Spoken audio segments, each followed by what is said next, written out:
grueso.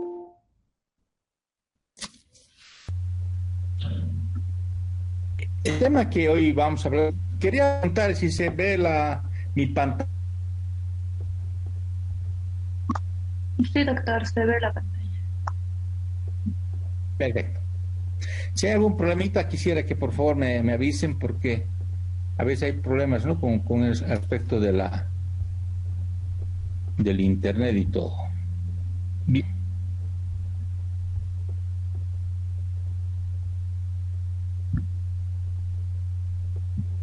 Entonces, referente a lo que vamos a echar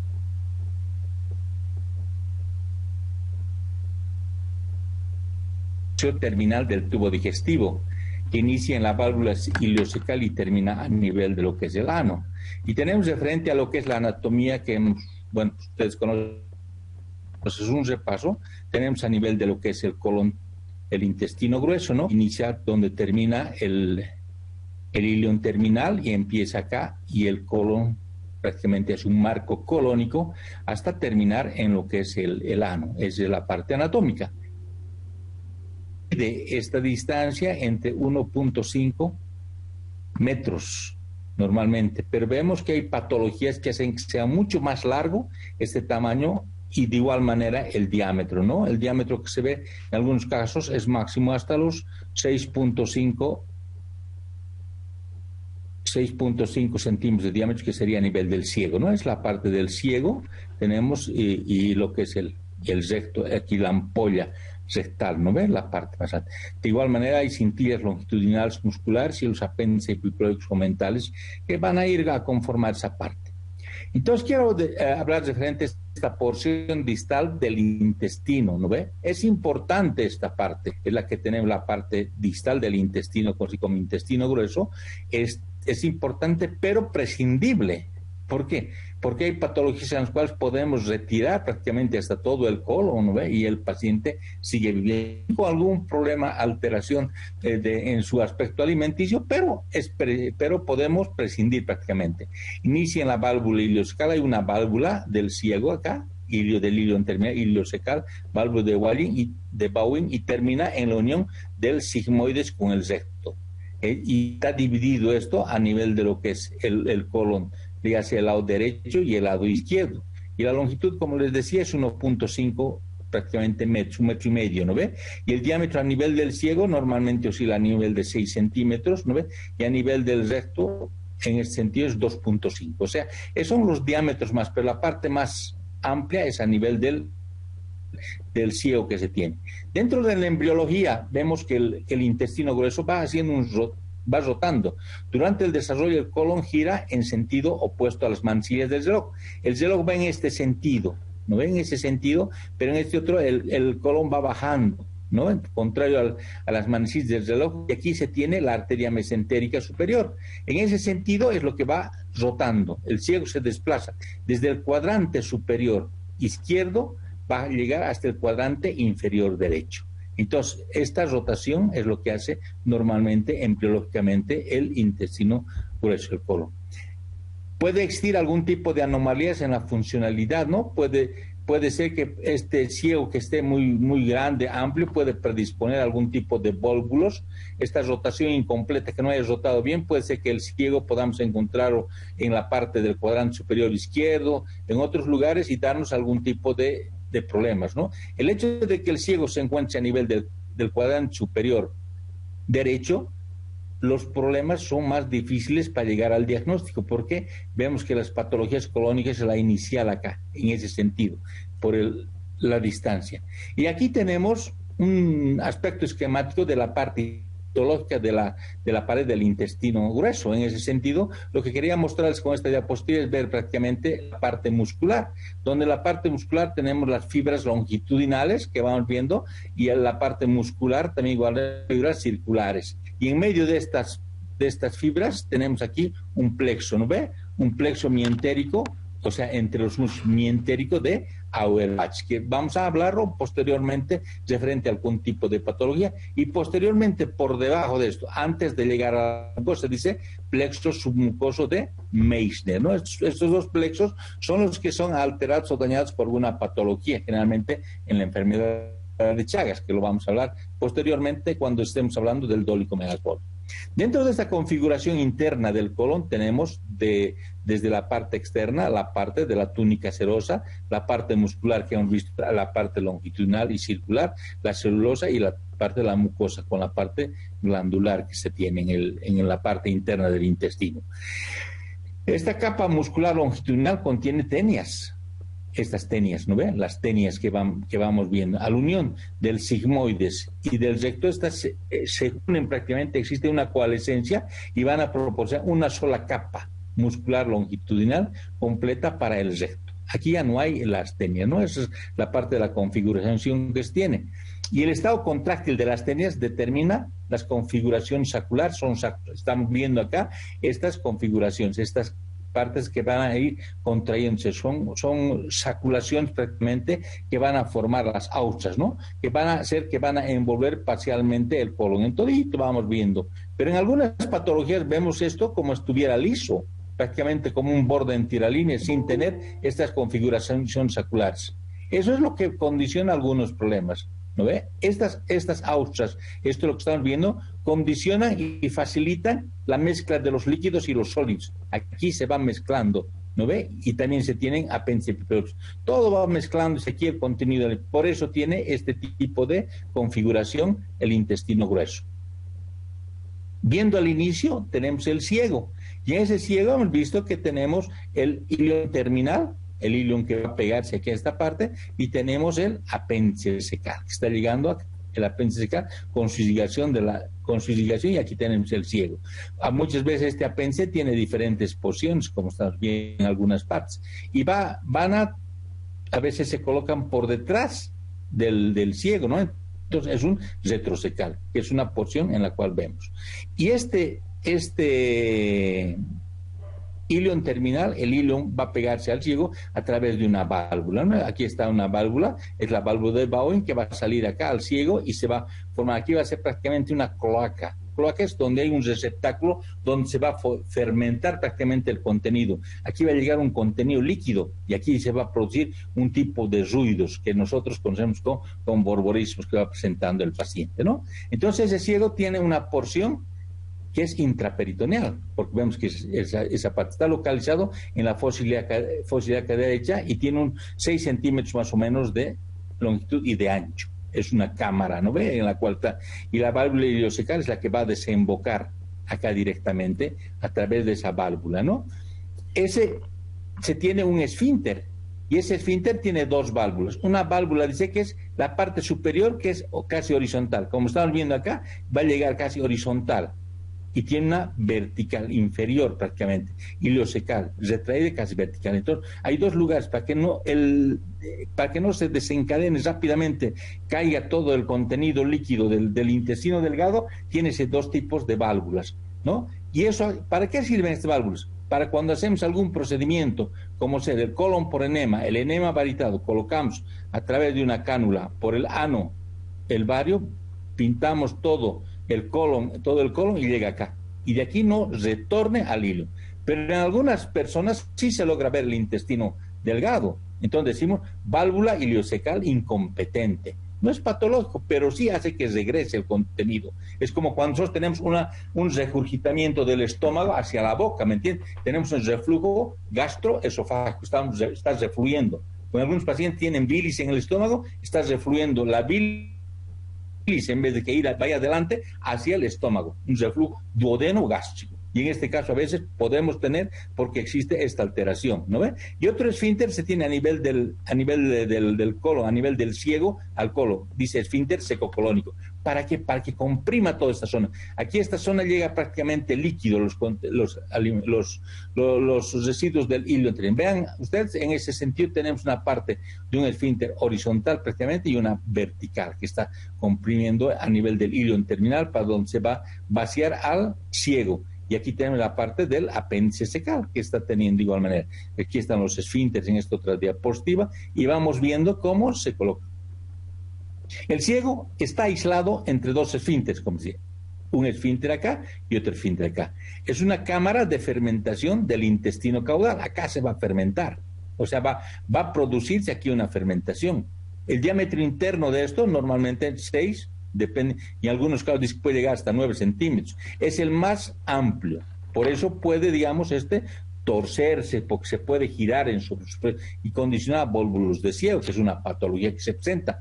Pero obstruirse es más difícil, salvo que tenga un proceso patológico de una neoplasia, donde le decía que la neoplasia a nivel del colon derecho generalmente es sangrante, no es obstructiva, pero el cáncer a nivel del colon izquierdo es generalmente obstructiva la patología.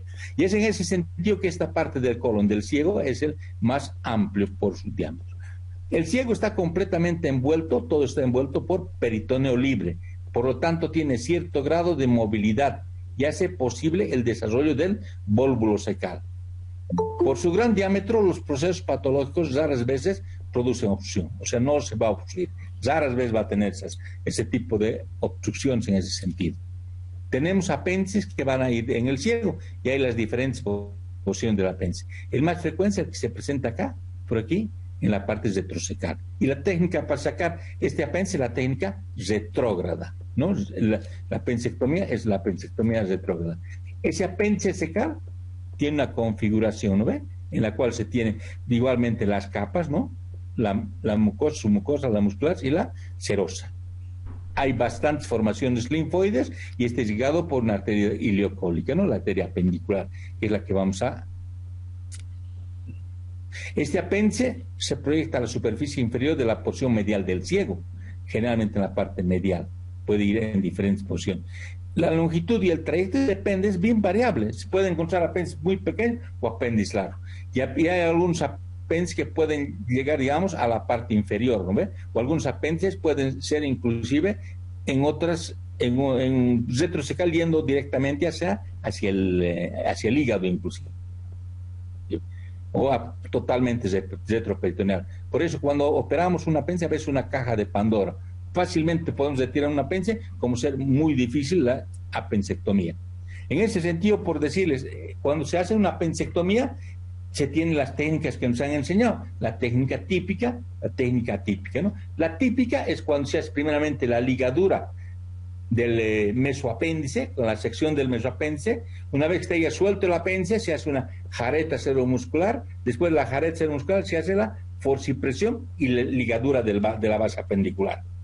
Sección del apéndice, ya retiró el apéndice, invaginación del muñón, primero haces una mucoclasia, o sea, quemas lo que es la mucosa del muñoncito, de lo que queda del apéndice, para que no exista contaminación, y lo invaginas y ahí cierres de la jareta.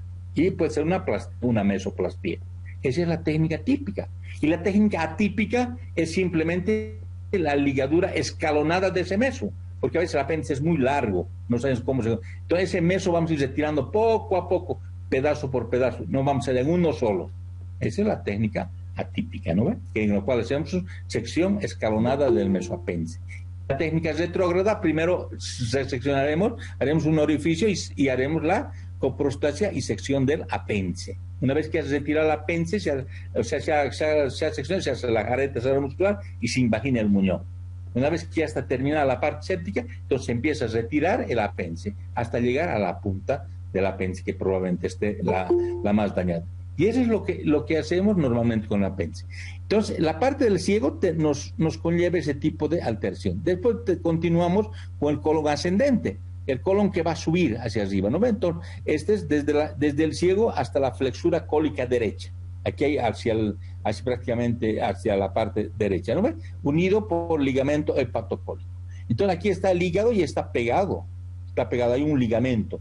Nosotros cuando hacemos algún tipo de cirugía tenemos que liberar, y a veces al hacer una liberación o algo podemos lesionar hasta la vía biliar o la vesícula, porque ahí está el ligamento, ¿no? Generalmente tiene 10 centímetros de longitud y está ligado por la arteria. Hay las cólicas, ¿no ve? Las cólicas derechas y las cólicas inferiores, ¿no? Entonces, la cólica media a veces se presenta, pero a veces es inconstante, se dice, ¿no? Ese es lo del colon ascendente. El colon ascendente sigue un trayecto desde el cuadrante inferior derecho hacia el espacio por debajo del hígado, y en cuyo punto va a girar prácticamente hacia el lado a la izquierda, hacia abajo, para volverse, ¿no? A nivel del colon transverso. O sea, llega aquí, tenemos aquí el ángulo hepático. El ángulo hepático está adherido al retroperitoneo, atrás, y a menudo a la vesícula biliar. Al liberar estas adherencias se puede, como les decía, lesionar el duodeno inclusive. Hay que tener bastante cuidado. Posteriormente tenemos el colon transverso, que está de verde prácticamente, la flexura, va a ir de esta flexura de acá a este otro, va a estar prácticamente colgado, es largo y es móvil. Normalmente mide de 35 a 50 centímetros, ¿no ve? Y se ve la inserción con el epiplón mayor. El epiplón mayor va colgando acá como una manta, ¿no ve? De acá, del colon transverso. Todito va a estar cubriendo prácticamente las asas de intestino delgado. Eso es lo que hace como una manta. Y se tiene 3 tenias. Existe apéndice mental inclusive. Y está fijado a nivel del ligamento gastrocólico, esplenocólico y el frenocólico a la izquierda. Entonces, tenemos el colon transverso que es bastante flexible y cae. Esa distancia de 35 a 50 centímetros de longitud es la porción más móvil del colon y puede llegar inclusive hasta el piso pélvico, ¿no ve? Puede llegar hasta abajo. El ángulo hepático es su origen y va a terminar el ángulo esplénico, donde va a terminar. Aquí es el ángulo esplénico. El colon transverso se considera totalmente intraperitoneal, porque tiene este mesocolon transverso, y está cubierto por el epiplón mayor, ¿no ve? Sirve punto de disección y siendo otro punto del estómago. El estómago acá tenemos y ahí está pegado el epiplón, otro punto de inserción. Está pegado el epiplón, acá en ese sentido. Y va a llegar al ángulo esplénico. El saco menor se halla entre el colon y el estómago, donde se halla el páncreas y la cara posterior del estómago. Es por la vía donde podemos entrar, ¿no ve? Cuando queremos entrar hacia la cavidad, podemos hacer a través de la unión del estómago y el colon, ¿no ve? Intergastroepiploico. Se puede pasar varias vías entre el estómago y el colon, también se puede hacer, o también se puede entrar a través del mesocolon. Se levanta el colon transverso y por ahí se puede entrar. Entonces, por detrás de esto se encuentra el órgano como el páncreas y la cara posterior del estómago para poder revisar. En algún tipo de lesiones que tenemos a nivel del estómago, tenemos que entrar a esta vía, a esta cavidad, para poder revisar, poder observar, y es la que nos sirve. El ángulo esplénico es esta parte de la que termina el colon transverso y va a empezar el colon descendente. Es la parte más aguda y es más alta que la hepática. La hepática es más bajo, es mucho más alta. Por eso, cuando se entra a hacer colectomías izquierdas, a veces uno, para traccionar, porque este ángulo tiene puntos de fijación, los ligamentos que van a frenocólicos, que van a sujetar el ángulo esplénico, van a ser difícil a veces de tirar, y el traccionar condicionamos una lesión del vaso, porque están pegados al vaso, el esplenocólico. Ahí los frenocólicos están pegados al músculo frénico. Aquí tenemos el diafragma. Entonces, en ese sentido, esta lesión puede condicionar un daño del vaso que nos puede condicionar a hacer una esplenectomía de necesidad. El colon descendente es mucho más estrecho. Este es el colon descendente. Tiene 3 tenis, 12 centímetros aparentemente mide, y hay numerosos apéndices epiploicos. Está adosado a la pared posterior. ¿Y quién irriga a la parte de este? La arteria mesentérica inferior. Tenemos 2 arterias que van a irrigar, aquí está la arteria mesentérica inferior que está irrigando esta parte del colon. El colon descendente se extiende desde el ángulo esplénico hasta la unión con el sigmoides en el reborde. Mide entre 20 a 25 centímetros. Está cubierto solamente parcialmente del peritoneo, porque aquí está fijo, no vea la parte del peritoneo parietal. Y posterior tenemos el colon sigmoides. Como estamos viendo, el colon sigmoides tiene la forma de S del colon y se extiende desde el borde pélvico peritoneal, donde se une y va hasta el recto. Aquí va a terminar su coalescencia de las tenias que se tienen, ¿no ve? Este es redundante y depende de las personas, depende de las patologías. Normalmente es entre 10 a 30 centímetros y depende, algunos es eso. Este es el meso del colon sigmoides, y esto se considera son los pies del colon sigmoides. Algunos argentinos llaman los pies del Riedel, que estos pies se aproximan más. Cuando existe un proceso inflamatorio a nivel de lo que es el sigmoides, entonces existiría una mesenteritis retráctil. O sea, se inflama el mesenterio y se empieza a retraerse. Entonces estos piecitos se van juntando y es como los pies de una bailarina que pueden torcerse y rotarse. Por eso se conoce el vuelo como la rotación del colon sigmoides sobre su propio eje, está rotándose en ese sentido. Y es que ha existido una mesenteritis de tracto.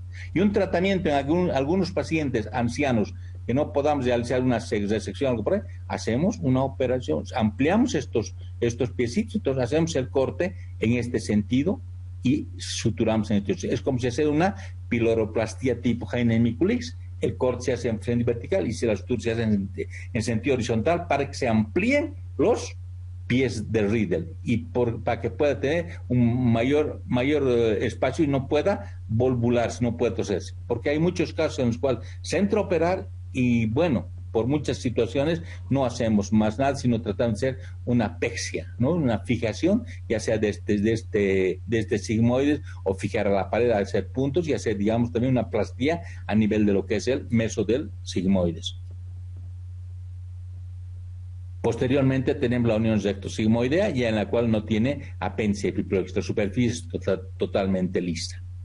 Dentro de la irrigación, como vemos, aquí tenemos la aorta y vamos a ver que hay dos vasos importantes, ¿no? Los que van a irrigar, uno hacia el lado derecho y otro hacia el lado izquierdo. Entonces, tenemos la arteria mesentérica superior y la arteria mesentérica inferior. La mesentérica inferior tenemos acá, ¿no ve? Y la mesentérica superior desde aquí arriba que va bajando, baja. Entonces, desde más arriba baja. Y aquí en esta parte tenemos un órgano que se llama el páncreas. Por eso cuando hacemos alguna cirugía del páncreas, un problema, tenemos que tener cuidado de no llevarnos o ligar la arteria mesentérica superior. Porque si ligamos la arteria mesentérica superior, ¿qué pasa? No hay más irrigación a nivel de lo que es todo el lado derecho y también el intestino delgado. Porque vamos a ver posteriormente cómo se sigue. Entonces vemos, es arteria mesentérica superior a nivel del colon derecho y mesentérica inferior en el colon izquierdo. Es sencillo. Pero la mesentérica superior nace a nivel de la lumbar 1, o sea, por detrás acá, arriba. De la arteria de la aorta nace a nivel de la arteria lumbar 1 alta y va bajando, ¿no ve? A 1 centímetro debajo del tronco celíaco. O sea, el tronco celíaco que tenemos que va a llegar que tienen los ramos, la hepática, la esplénica y la coronaria estomágica, esa es el tronco celíaco, y a 1 centímetro de eso está bajando ya la arteria mesentérica superior. La arteria mesentérica superior va a dar ramos. Miren, aquí tenemos los ramos que descienden a nivel después de que ha bajado debajo del páncreas, va a nivel del intestino delgado y posterior da ramos a nivel de lo que es el colon derecho. El colon derecho. Y a nivel del colon derecho tenemos las arterias, ¿no? La arteria cólica media, que va a ir la cólica media, la cólica derecha, ¿no? Y la rama iliocólica, que va a dar de aquí en la appendicular, que va a llegar la arteria del apéndice, ¿no ve? Y también tenemos ramos iyunales y ramos iliales, o sea, todo lo que viene a nivel del intestino. Imagínense una lesión de la arteria mesentérica superior, es fatal. Pues prácticamente vamos a encontrar una necrosis de todo este segmento, porque no va a haber irrigación. Entonces, cirugías altas que hacemos, ya sea a nivel del páncreas, entramos a hacer cirugías, se tiene que tener cuidado de no lesionar la arteria mesentérica superior. Y la arteria mesentérica inferior, entonces, nace a nivel de la lumbar 3. Tenemos acá y es donde prácticamente va a dar los ramos para toda la que es el colon izquierdo, ¿no? Entonces, los ramos del colon izquierdo, que tenemos las arterias cólica izquierda, la superior, la inferior, y las arterias sigmoideas. Y también tenemos las hemorroidales, hemorroidal superior, la media y la inferior. Entonces, todo esto está irrigando a través de la arteria mesentérica inferior. Existe también una red anastomótica. ¿Cómo se va a juntar entre estas dos? ¿No ve? Entre la arteria mesentérica superior, arteria mesentérica superior e inferior. Hacen un trayecto de la derecha a la izquierda. O sea, tenemos un arco que se llama el arco de Giolano. Y por encima también existe un arco anastomótico, ¿no ve? De Drummond, que es prácticamente paralelo a al borde mesentérico, ¿no ve? Al borde mesentérico. Y de ahí van a nacer los vasos rectos que van a penetrar al colon. Y en ese lugar donde penetra el colon son los lugares donde tienen debilidad la parte del colon, porque no tiene, digamos, la estructura completa, y por ahí es donde a veces generalmente nacen, o sea, salen los divertículos. Entonces hay patologías que vamos a encontrar. Y vamos viendo, esta es la irrigación de todo el colon. Entonces tenemos la arteria mesentérica superior, la arteria mesentérica inferior, y tenemos un arquito, ¿no?, que va a unir una red anastomótica con el arco de Riolano, y también de igual manera tenemos una red anastomótica de Drummond, que es prácticamente a nivel de la parte del borde mesentérico, donde van a salir los vasos rectos, ¿no? Aquí estamos viendo aquí, en esta otra tenemos, aquí está la mesentérica inferior, la mesentérica superior, tenemos el arco del Riolano, ¿no ve? Y de igual manera tenemos la arteria marginal de Drummond, esta es la que tiene, y de aquí van a salir los vasos rectos que se tienen, el colon, su irrigación del colon. Y de la parte venosa es prácticamente, va a ir curso análogo a la parte arterial, ¿no ve? Tenemos la vena mesentérica superior, que va a recoger vasos, va a recoger toda la parte iliaca, como es paralela o parte análoga, va a seguir a las arterias, va a llevar adelante la mesentérica superior, y la mesentérica inferior va a confluir prácticamente a nivel de la esplénica. Aquí tenemos el vaso, ¿no ve? El vaso que tenemos, la esplénica y la vena esplénica, y van a confluir, todos y van a juntarse con la arteria mesentérica superior y van a formar la vena porta. Y la vena porta, ¿dónde va a ir? Va a ir a alimentar el hígado, ¿no ve? En un 70% de irrigación a nivel de lo que es el hígado, y se tiene el otro 80% a través de la arteria hepática. Entonces, la parte, razón por la cual vemos que algunas patologías que puedan ver es a consecuencia de esto, de los implantes a nivel del hígado. Y vemos las partes metastásicas. Por eso se dice siempre, cuando existe un compromiso a nivel de un vaso, hay que hacer, digamos, criterio oncológico, ligar la vena a la arteria, ¿no ve?, para evitar que exista una diseminación. Y cuando un paciente tiene una apendicitis aguda, por ejemplo, hace una peritonitis, hace un cuadro séptico, puede absorber prácticamente estos focos sépticos y ser transportados a través de una inflamación de las venas, ¿no? Una pileflebitis que llamamos, ¿no? Esto va a avanzar prácticamente y va a llegar esto a hacer implantes a nivel del hígado de microabscesos hepáticos. Y eso es lo que se va observando en la circulación venosa, ¿no? Referente a la inervación, vemos que la inervación del colon, tenemos una inervación doble, ¿no? O sea, una inervación doble que conocemos, un sistema extrínseco que van a ir acompañadas a las arterias. Y ahí tenemos las fibras parasimpáticas a través del plexo celíaco y las simpáticas a través del tronco simpático lumbar. Entonces tenemos un sistema extrínseco, pero el que tenemos, y lo vamos viendo en estas patologías, es el intrínseco, es el plexo entérico, o sea, dentro de la pared del colon. Y ahí tenemos el submucoso de Meissner, ¿no? O el mientérico de Auerbach, está entre los músculos, como hemos visto en esa parte esquemática, que en la imagen que mostramos histológicamente, vemos los plexos. Entonces, plexo intrínseco, que sirve para la contractilidad de lo que es el colon. La fisiología, resumiendo siempre a grandes rasgos, la función del colon va a conducir a un reciclamiento de sustancias nutritivas. Se va a reciclar. Hablamos de reciclar lo que vamos a consumir, pero hoy en día hablamos del reciclamiento de las sustancias nutritivas. Comemos y va reciclando para que vaya funcionando. Y el recto, que hace, elimina solamente las heces. Dentro de la fisiología vemos el reciclamiento de las sustancias nutritivas. ¿Y cómo se va a reciclar? Produciendo absorción. Se va a absorber los líquidos a nivel del intestino, generalmente hacia el colon derecho, hasta el ángulo esplénico. Va a absorber. Va a haber una secreción a través de las mucosas de las glándulas que van a ir a secretar, y va a moverse. Ese intestino va a ir moviéndose de diferentes formas, ya sea adelante, atrás, que vamos a verlo, y al final va a formar las heces. Y existe un alimento que llega del intestino delgado que se llama celulosa, que va a avanzar y no va a ser degradado, ni se va a producir el reciclamiento de la celulosa, y va a llegar a formar el bolo fecal. Es por esa razón que nosotros en nuestros tratamientos aconsejamos a nuestros pacientes que deban consumir bastante cantidad de fibra para evitar los estreñimientos y tengan mayor bolo fecal y no puedan estreñirse, ¿no? Dentro de esa función de reciclamiento de las sustancias nutritivas, vemos que existe una flora colónica. Por eso la flora colónica es muy importante, porque cuando nosotros tenemos poca cantidad de bacterias, entonces faltan, o sea, no existe ese desciclamiento, tiene que existir una cierta cantidad de flora colónica, por eso hoy en día usamos varios medicamentos para mejorar nuestra flora colónica, o incluso algunos alimentos, incluso el yogur, pero en el caso de que hemos usado antibióticos, se elimina tanto los gérmenes patógenos como los saprófitos que nos van a ayudar, y ese es un daño que se condicionaría, y las diarreas que tiene el paciente ya serían diarreas osmóticas porque le falta esa flora colónica. Entonces, en el lapso de los 2-3 días con un alimento especial, ya sea con alimentos que van a ayudar a repoblar nuevamente con la flora colónica, vamos a ayudarnos en ayudar en el reciclamiento.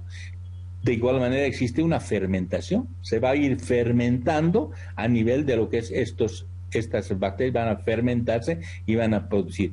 Se va a formarse una absorción de cadena de ácidos grasos de cadena corta que van a ser absorbidos y van a llevar al hígado, ¿no ve? Y de igual manera la urea que se va a reciclar.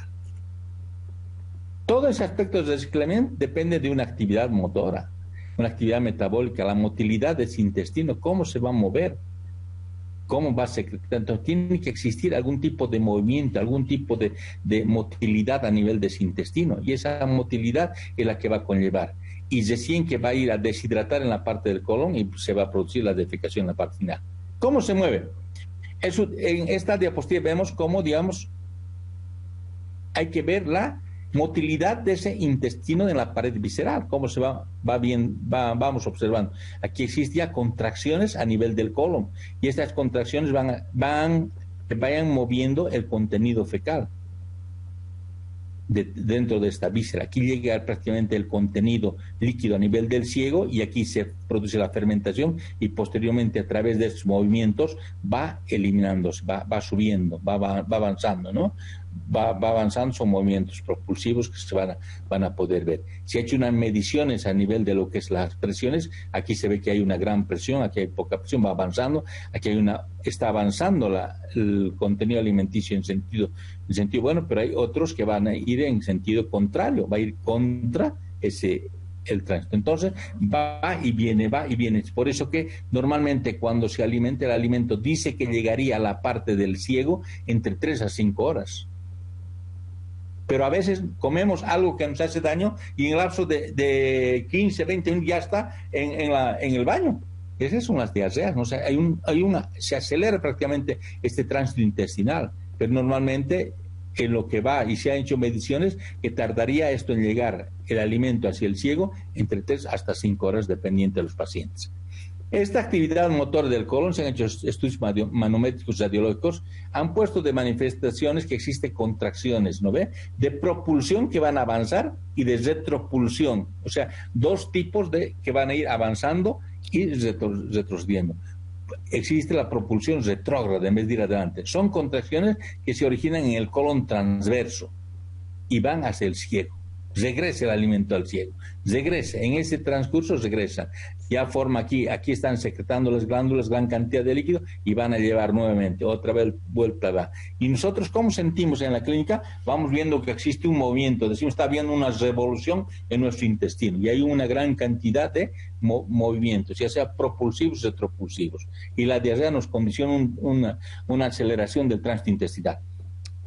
¿La función cuál es? Para esta propulsión. La función de la pulsión retrógrada es retardar el tránsito colónico. Quiere retardar, que no sea rápido, permitiendo el mayor tiempo de exposición del contenido con la mucosa y se absorban mayor cantidad de agua y sales. O sea, traten de absorber agua y sales, o sea, se quede un poco más tiempo, no se pueda eliminar fácilmente. Esa es la función que se tiene. Y los movimientos no propulsivos son movimientos retrógrados y anterógrados, va, viene, ¿no? De contenido intestinal en un segmento determinado, o sea, es como darían vuelta, ¿no? Desplazando el contenido hacia proximal y distal.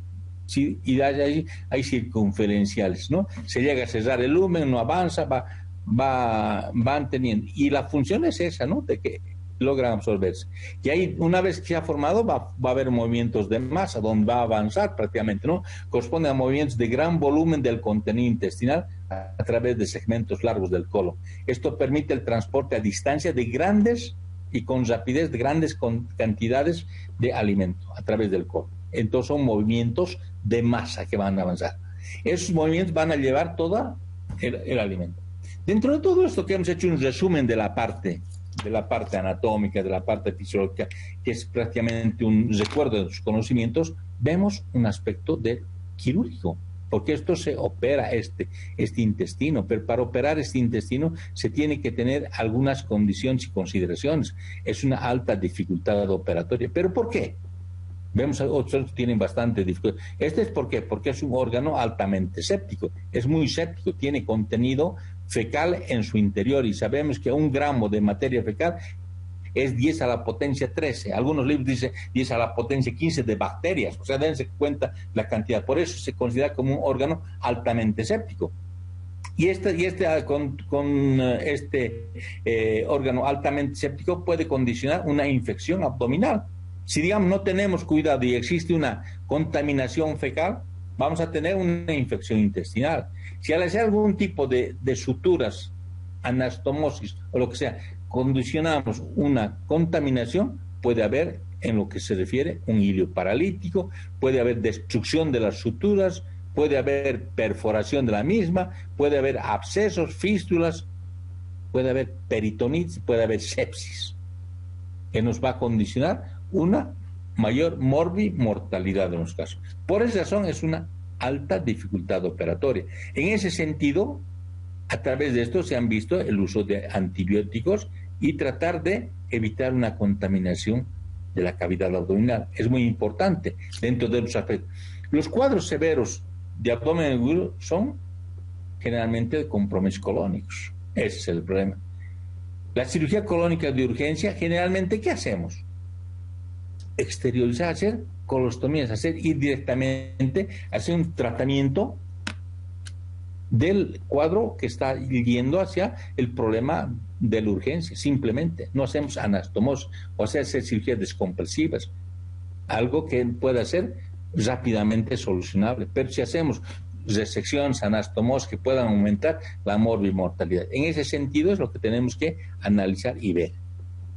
Cuando hay una indicación electiva de un colon, es mucho mejor, porque nos da tiempo para que pueda ver a mi paciente, evaluar a mi paciente, hacer todo su estado, mejorar su estado general del paciente, evaluar cuánto del aspecto nutricional tiene y poder plantearme una conducta que voy a hacer.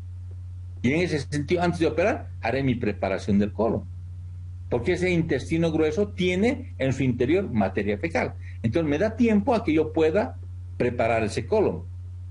Y si preparo el colon, voy a tener menor morbimortalidad. Y eso es lo que queremos. Por eso una indicación electiva es bastante importante.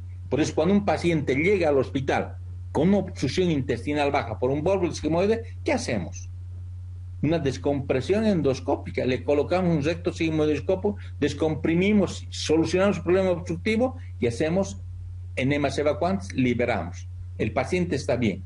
Y le indicamos, ahora que ya no tienes un cuadro agudo, te vamos a hacer una cirugía electiva y hacer una resección de ese intestino. Pero a veces los pacientes ya no quieren, porque ya no es el caso agudo. Mientras estaba gritando de dolor, decía, háganme lo que sea, opérenme, córtame, háganme colostomía, lo que sea, porque el dolor le condiciona. Cuando ya no hay dolor, ya no hay quien le pueda condicionar algún problema, el paciente rechaza procedimiento quirúrgico. Y eso es lo que es importante. Y cuando uno hace una cirugía electiva, uno tiene opción de poder preparar ese colon, preparar. ¿Y cómo podemos preparar? Podemos preparar ya sea vaciando el contenido del intestino, ya sea a través de algo mecánico, colocar enemas evacuantes. Primeramente, dieta. La dieta ya no llenar más, porque lo que vaya ingiriendo, comiendo el paciente, va a seguir aumentando su aspecto colónico. Vamos a dar el residuo fecal. Entonces, si nosotros le damos una dieta libre de residuos, o sea, pocos residuos, o una de alimentación licuada, hiperproteica, hipercalórica, durante los 3 días que vamos a preparar, no va a tener residuos.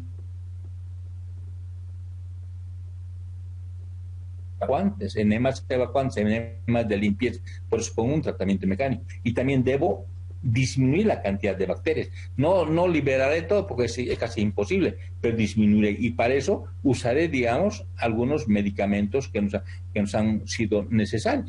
Y en esos medicamentos tenemos los antibióticos. Y los antibióticos que tenemos, generalmente usamos el metronidazol, 500 cada 8 horas. También usamos hoy en día la rifaximina, ¿no? O sea, estamos usando, son medicamentos que no se absorben a nivel sino actúan a nivel, por contacto a nivel del intestino. Entonces nos sirven para ayudar a preparar. Anteriormente usábamos la neomicina como medicamento, pero hoy en día no contamos con neomicina, pero sí podemos tener uso de la rifaximina y el metronidazol. En algunos casos que quiero preparar en el día a un paciente, le voy a colocar antibióticos, ya sea por vía parenteral, para tratar de solucionar. Ahora, si quiero operar, limpiar ese intestino a través de este colon rápidamente, usaré inclusive medicamentos osmóticos para producir diarreas osmóticas, como el manitol. El manitol viene en bolsitas de medio litro para colocar por vía endovenosa. Los neurocirujanos son los que más utilizan ese tipo de medicamento. ¿Para qué? Para disminuir el edema cerebral. Cuando han operado el neurocirujano el cerebro, prácticamente el cerebro en el transcurso de la cirugía se ha edematizado y prácticamente ya no puede colocar el mismo segmento de hueso que ha sacado. No puede. La calota ha crecido prácticamente el hueso, el cerebro se ha hinchado. Entonces el neurocirujano dice, colócale manitol y chorreale. Entonces le chorrean manitol y automáticamente ese cerebro disminuye del edema. Y él ya puede colocar prácticamente la calota y le pone puntos, ¿no? Entonces nosotros usamos el manitol para que produzca una diarrea osmótica. Le voy a dar por boca al paciente un vasito de 100 cc de ese manitol puro o con limoncito, como quieras, pero la cosa, lo importante es darle el manitol, 100 cc cada hora, 100 cc, 100 cc, 100 cc, durante 5 tomas se termina mi medio litro. Suficiente, no se da cada día ni nada. Y todo el paciente desde la tarde va a empezar a eliminar gran cantidad de materia fecal.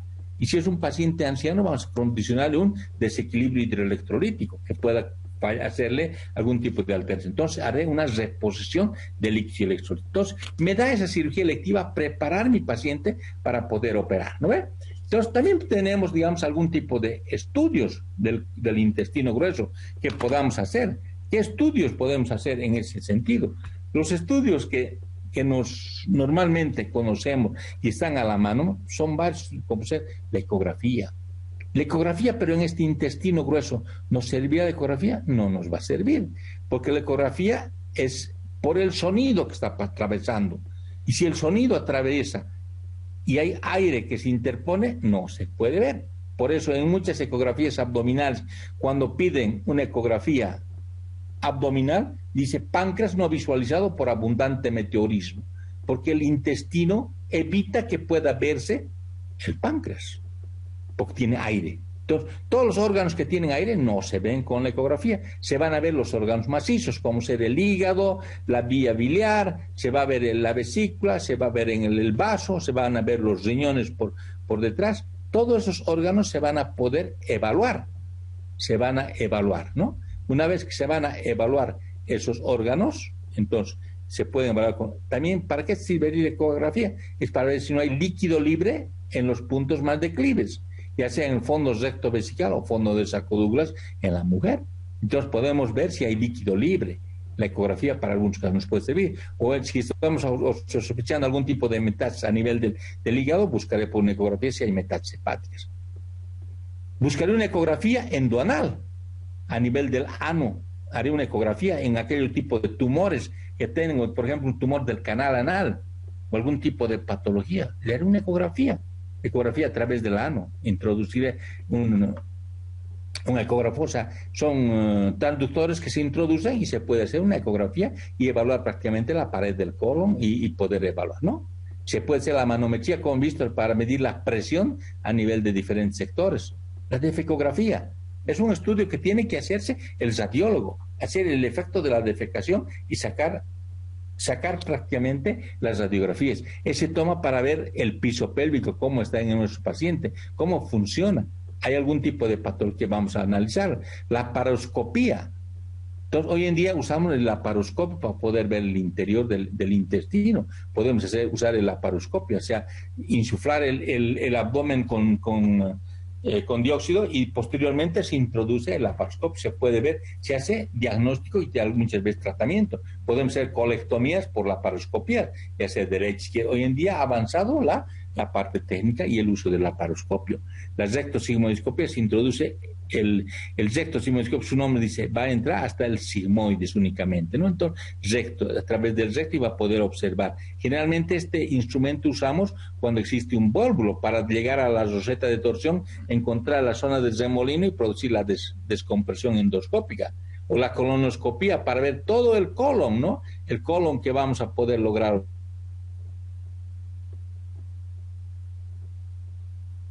Una radiografía simple, si no hay niveles, no hay un proceso obstructivo.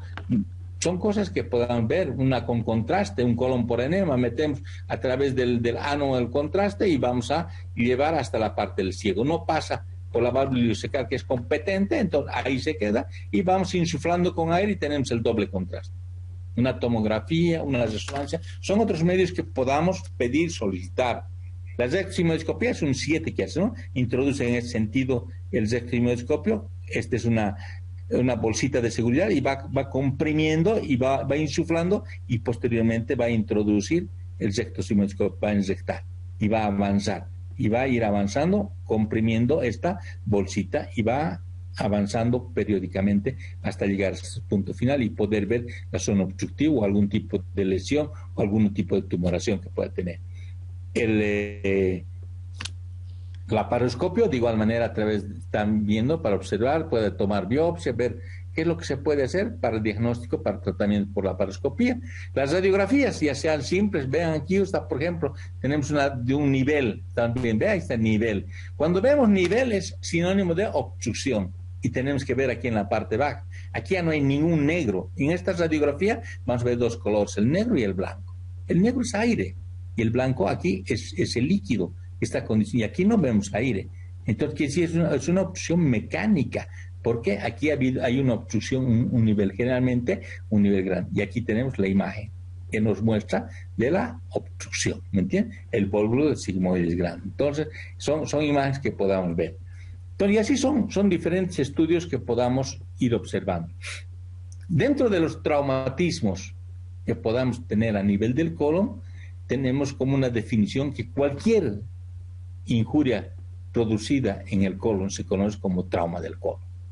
Y dice, toda lesión que compromete entre la línea mamiliar y la sínfisis del pubis. Aquí tenemos la línea mamiliar. Miren, a ver, la línea mamiliar y la sínfisis del pubis, toda lesión es conocida, ¿no ve?, como un trauma del colon. Entonces, ahí nos muestra, tenemos una caja torácica, pero vemos que desde aquí es el abdomen, desde la línea mamiliar, toda lesión que podamos tener en ese sentido. Dentro de la etiología que estas lesiones puedan contener, tenemos las lesiones punzocortantes o las armas de fuego. Entonces serían penetrantes, que van a penetrar a la cavidad abdominal y van a penetrar el colon. Un trauma cesado que pueda dañar el colon, o una alteración iatrogénica que sin querer, bueno, hayan dañado o que hayan tenido, digamos, algún tipo de lesión. Un trauma a nivel del colon o algún cuerpo extraño que aparezca en el colon. ¿Por dónde? Veremos. Una rotura neumática. Entonces tenemos, a veces existe un trauma abdominal penetrante, armas punzocortante. Esto es frecuente. Hoy en día ustedes están viendo que en las emergencias esto es lo que está abundando prácticamente, y a veces tenemos lesiones a nivel del colon, y aquí han tenido en esta lesión de una lesión penetrante, una lesión del colon. ¿Qué es lo que hacen? Directamente se exterioriza. Están haciendo una exteriorización del colon en caño de escopeta. Han sacado únicamente, lo han unido prácticamente dos segmentos del colon y lo están exteriorizando. Porque tenemos que ir a solucionar el problema rápidamente y no tratar de hacer resección y anastomas, porque a veces no está indicado en esas cosas. O lesiones por arma de fuego. A veces hay un trauma cesado, una patada, un golpe, accidentes automovilísticos, otros que puedan condicionar un trauma cerrado del abdomen y también pueda tener la lesión a nivel del colon. Entonces, ¿qué hacemos? Atención primaria. Y esto ya han repasado, lo han visto bastante bien en sus anteriores clases. Entonces, el ABC, ¿no? Vía aérea, ver cómo está su vía aérea, ver el control cervical, todo, la respiración, si está ventilando nuestro paciente, si hay un problema de sangrado bastante importante, la parte neurológica. Entonces, nuestra atención primaria va siempre en primer lugar en ese sentido. Y posteriormente hay métodos de diagnóstico.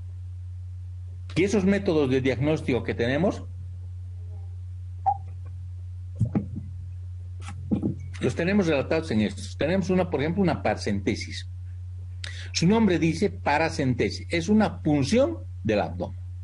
Están puncionando. Con una agujita, con una jeringa de esas normales de 20 centímetros, agarramos y llegamos a trazar, digamos, líneas del ombligo hacia el espina ilíaca anterior superior de tanto derecho e izquierdo, con el paciente un poco de cúbito lateral, se introduce suavemente la jeringa con la agujita verde hasta la parte inferior y se aspira. Y se aspira y se ve si qué contenido sale. Si sale sangre, será un hemoperitoneo. Si saldrá, digamos, orina, será un uroperitoneo. Entonces, vemos qué es lo que sale el contenido, ¿no? Una paracentesis positiva nos sirve. Una paracentesis negativa no nos descarta que no puede tener un problema el paciente. Y a veces tenemos que llevar al laboratorio para que hagan los estudios del contenido que le tiramos. Una ecografía abdominal sí nos va a ayudar si existe líquido libre a través de este trauma que tiene. Inclusive se ve que están haciéndose las ecografías hoy en día en la emergencia, ¿no ve? En las emergencias van haciendo ecografías rápidamente para definir, hoy en día inclusive ecografía a nivel del pulmón para tratar de ver. El lavado peritoneal, su nombre dice lavado peritoneal. Voy a lavar el peritoneo. ¿Y cómo lavo? Hago un corte a nivel de lo que es el ombligo e introduzco una sondita o el mismo equipo de suero, todo con una técnica estéril e introducido con una incisión pequeña por el ombligo. Y ahí introduzco 1 litro de solución fisiológica. Eso va a entrar a la cavidad abdominal. Voy a lavar prácticamente y después lo pongo hacia abajo y va a empezar a salir todo el contenido hacia la parte inferior. Va a salir y veremos cómo sale el lavado. Si el lavado sale con sangre, entonces diré que es un hemoperitoneo. Si sale con contenido de alimentos, entonces diré es un problema, digamos, de que existe una perforación intestinal. Y así tenemos que ver qué es lo que se hace un lavado peritoneal. Radiografías al paciente, si sospecha una perforación, le pediré una radiografía de tórax PA, póstero anterior de pie. Tiene que estar el paciente abrazado prácticamente del chasis y el disparo tiene que estar por detrás. Y ahí se tienen que ver las cúpulas frénicas para ver si no hay aire libre subdiafragmático. Entonces, radiografía de tórax. Radiografías de abdomen, ya sea de pie y de cúbito. En anteroposterior, de frente tienen que sacarse las radiografías.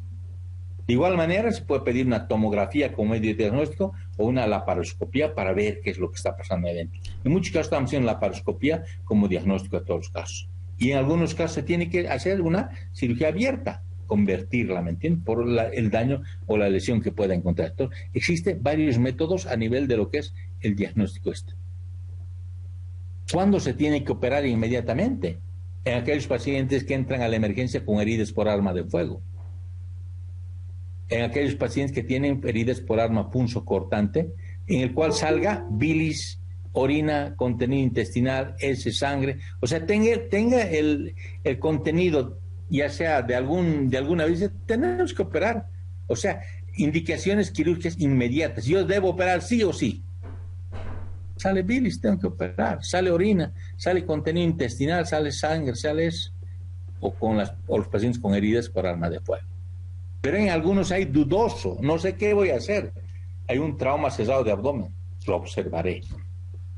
Porque es dudoso, por ahí no tiene, le hice una paracentesis negativa, le hago una ecografía, un FAST, le hemos hecho no tiene digamos, desame, no tiene líquidos en las goteras, no hay líquidos con un FAST, entonces lo pondré en observación, por eso digo, dudoso.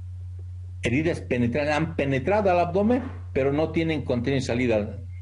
Entonces diré, lo observaré. El paciente no tiene agitación peritoneal, tiene ruidos hidroaéreos.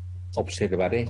Las radiografías de abdomen le pediré desde después de las 6 horas, porque a las 6 horas recién me va a mostrar si existe parálisis o no existe parálisis. Si le hago unas radiografías de abdomen inmediato tras que ha tenido el trauma, no va a verse nada. No vamos a encontrar muchas cosas. Pero si es para observar, entonces veré a las 6 horas de hacerle sus radiografías. O aquellos pacientes que tengan un traumatismo encefalocraneano. Está con una lesión, un trauma cerrado de abdomen, pero con un TEC. Ay, ¿qué hago? Está tequeado el paciente. Es dudoso lo que hace. Es difícil, o sea, es dudoso decir. Hay un paciente alcohólico, está ebrio totalmente, o un drogadicto.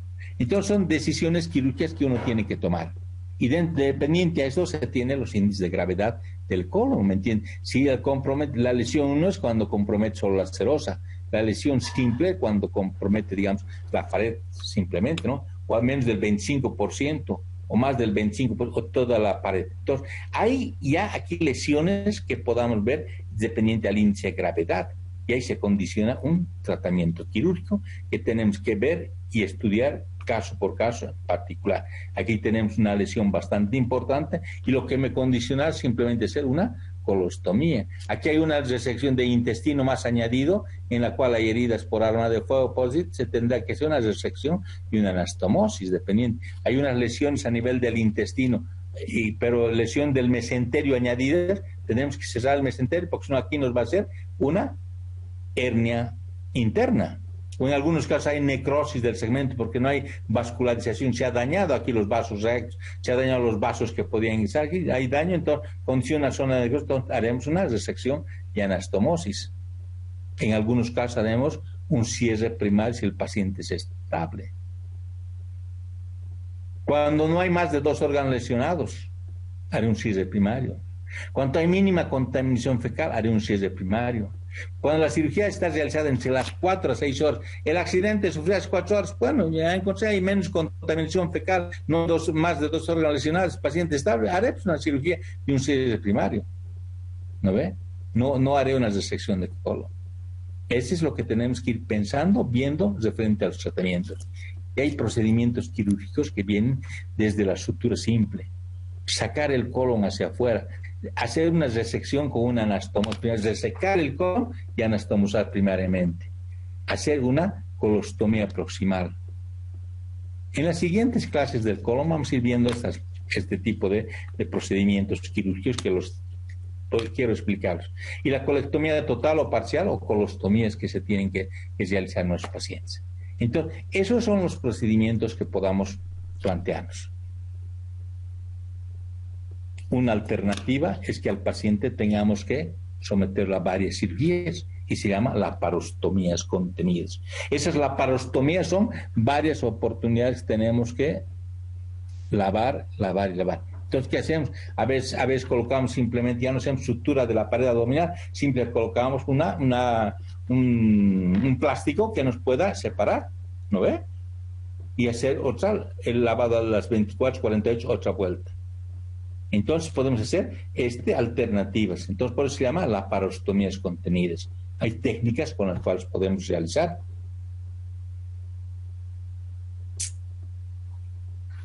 Y el tratamiento postoperatorio de este paciente operado es dependiente del estado general. Podemos llevarlos a salas generales o irnos a la terapia intensiva para ver su estadio hemodinámico, ventilación, nutrición, darle antibióticos, ocasiones que puedan presentarse. Se puede complicar la herida o infección de la herida. Puede haber un absceso intraabdominal, puede haber fístula, sepsis, dehiscencias y una mortalidad que se eleva al 3%. Bueno, no quiero cansarles más. Aquí